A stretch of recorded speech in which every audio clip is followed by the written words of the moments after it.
તમે કોઈ આદત હોય ને, કોઈ પણ વ્યસન હોય કે કોઈ પણ આદત હોય, કોઈ પણ એ 6 મહિના હોશપૂર્વક એ આદતથી અસંગ રહેજો. હરેક મનુષ્યને ધ્યાન આપશો બરાબર. મતિ અને ગતિ આ બે વસ્તુ મનુષ્યના જીવનમાં બહુ માયને રાખે છે. મતિનો અર્થ થાય સમજણ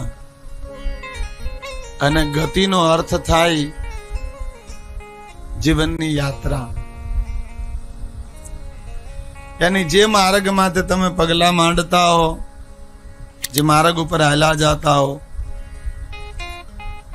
એ માર્ગ જ્યાં પહોંચતો હોય ત્યાં તમારો વિરામ થાય. તો માર્ગ પસંદ કરવાનો અધિકાર કોનો છે? બોલે તમારી મતિનો. મતિ એટલે સમજણ. શિવ મહાપુરાણ જ્ઞાન યજ્ઞ શારીરિક અને માનસિક આ બંને પાવરની કથા છે.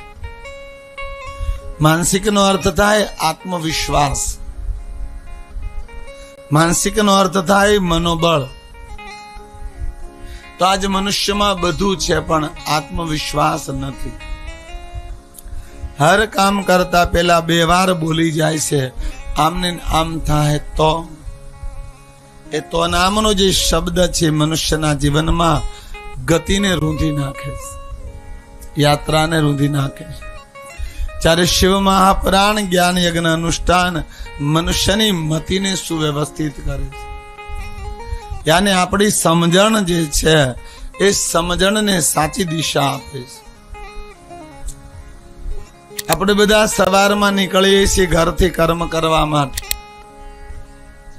પણ હરેક વ્યક્તિ નીકળે છે કંઈ કરવા માટે અને આવે છે કંઈ કરીને. પુરુષાર્થના માર્ગમાં કોઈ માણસ નથી ચાહતો હું હાનિ કરું. જીવનના માર્ગમાં કોઈ માણસ નથી ચાહતો હું દુઃખનો આવિર્ભાવ કરું. છતાં આપણા જીવનમાં એ બધું આવીને ઊભું રહે છે.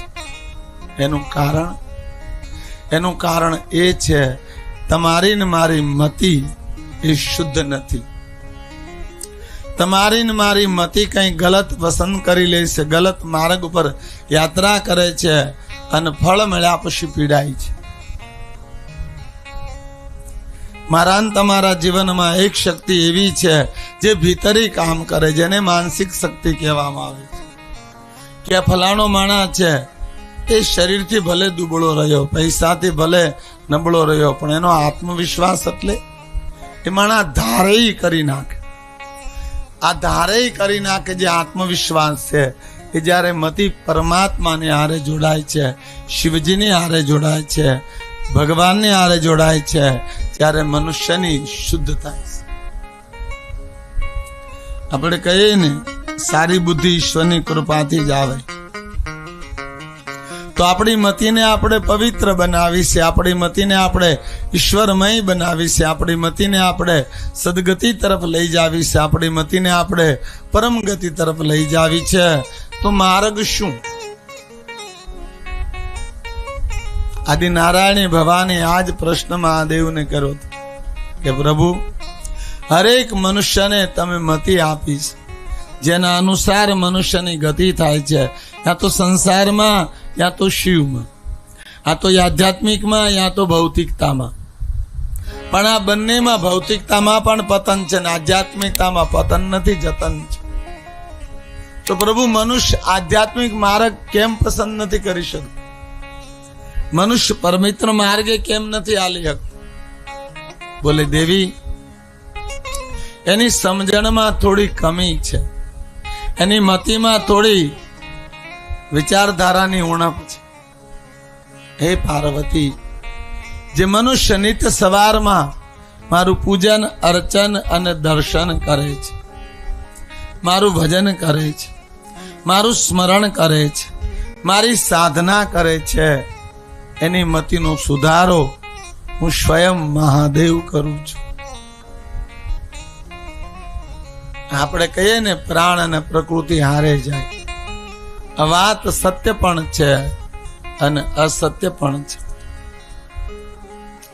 જે માણાને પ્રકૃતિ સુધારવી જ નથી એ માણા માટે સત્ય છે,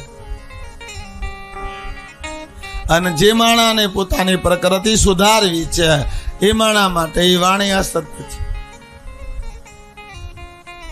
પ્રાણ ને પ્રકૃતિ, પ્રાણ એ અંતિમ ઉર્જા છે, પ્રકૃતિ એ દેહની શારીરિક તાકાત છે. તમારી ને મારી જે આદતો હોય એ ક્યારેય સુધરે નહીં, આવું લોકો કહે. આ મૂળમાંથી ખોટી વાત છે. જેસલની આદત વિધ્વંસ હતી, છતાં પીર થઈ ગયા. લાખાની આદત વિનાશ હતી, છતાં એ ભગવાન સુધી પહોંચી ગયો. કુંભારાણાની હાલત સ્ત્રીઓમાં આ સતીની હતી, છતાં બ્રહ્મ સુધી પહોંચી ગયા. જેટલા જેટલા મનુષ્ય ધ્યાન આપશો બરાબર, પરમાત્માનો માર્ગ સ્વીકાર્યો છે, એની પ્રાણ પણ બદલાણો છે અને પ્રકૃતિ પણ બદલાણી છે. ત્યારે આપણે બદલવી જ નથી,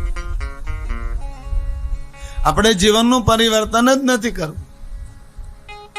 જો પાર્વતી મતી મનુષ્ય મને આપી દે, મારે શરણે આવી જાય, મારો આશ્રય લઈ લે, તો એ મતીનો બદલાવ હું સ્વયં કરું છું. તમે કોઈ આદત હોય ને, કોઈ પણ વ્યસન હોય કે કોઈ પણ આદત હોય, કોઈ પણ એ 6 મહિના હોશપૂર્વક એ આદતથી અસંગ રહેજો, આદત છૂટી જશે. અમારા વિદ્યાલયમાં ઘણા બાળકો એવા આવે જે બીજા ત્રીજા ધોરણમાં ભણતા હોય અને એને ડાબે હાથે ખાવાની આદત હોય, ડાબે હાથે લખવાની આદત હોય.